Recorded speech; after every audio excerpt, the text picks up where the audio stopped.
Ito ang mapapapuntang Liberty River. 30 minutes o 1 oras lamang ang iyong lalakarin para lang mapunta ito. Kami ay pupunta doon para makita ang kagandahan at kung anumang meron dito. At habang naglalakad kami, nakita namin ang isang lupain dahil ang isang mayaman na tao dito ay may ipapatayo. Dito marami noong nakatirang tao dito pero nung ito'y nagsimula, sila'y umalis. At pagkatapos ng ilang minutong paglalakad, kami talagang napagod dahil ang nilakad namin ay isang bundok na pala. Dahil nga sa taas at layo nito, kami sobrang pagod na pagod. Kaya humanap kami ng lugar para makapagpahinga muna saglit.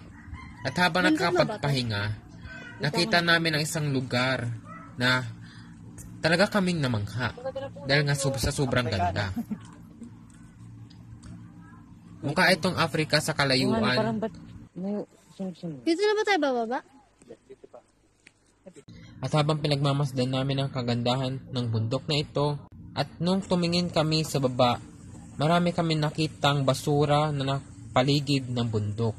Dahil nga rin ata sa mga taong nakatira dito dahil dito rin din ata sila nagtatapon.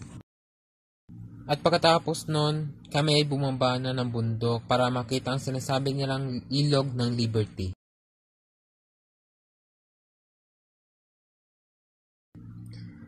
Pahirapan sa aming pababa ng bundok dahil ang mga daan dito ay madulas, maliit at puro buhangin, kaya kami nahirapan bumaba.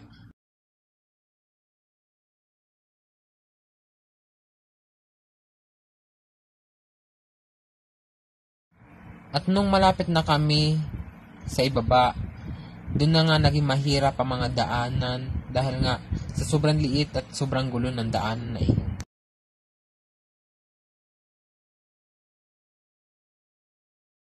At nung nakababa na kami ng bundok, sinabi sa amin ng isa naming kasamahan na pumunta sa pinakadulo ng ilog.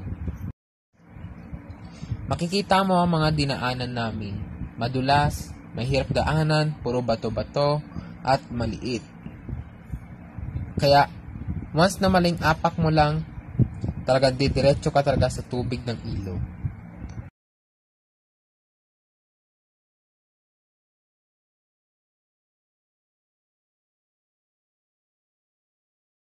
At nang nandoon na kami sa maayos na daanan, itinigil na namin ang aming pagbivideo dahil nagagalit ng mga tao dahil ayaw nilang binibidyohan sila. At nung malapit na kami sa dulo ng ilog, napuntahan namin ang lugar na kung saan tuyot na tuyot ang ilog. Kaya siguro ito natuyot dahil sa init ata ng panahon or sa onting pagpapakawala ng tubig ng dam na konektado sa ilog. At sa mga oras na yon, doon na rin kami nagpahinga.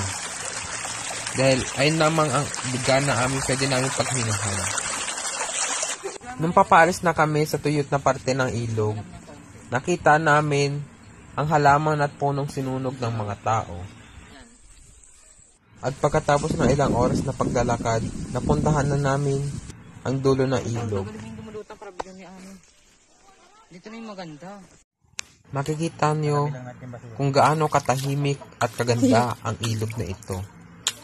Bagamat marami pa rin kami basurang nakikita sa paligid, ito'y pa rin ay maganda.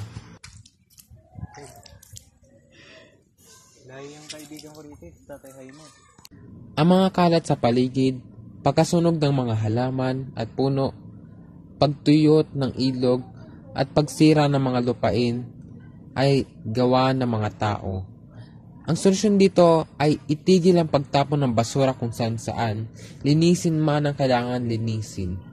Iwasan ang pagsusunog ng mga halaman at puno dahil ito'y nagpapataas lalo ng temperature ng ating earth or tinatawag din nating global warming. Tigilan din natin na pagsira ng kalikasan, gubat, puno sa mga lugar na iyan para lamang patayo ng mga buildings. Sa kagandahan ng lugar na ito, may kapintasan pa rin. Maraming salamat po. Ito po si Tristan J. Bukaw at maraming salamat po sa pakikinig.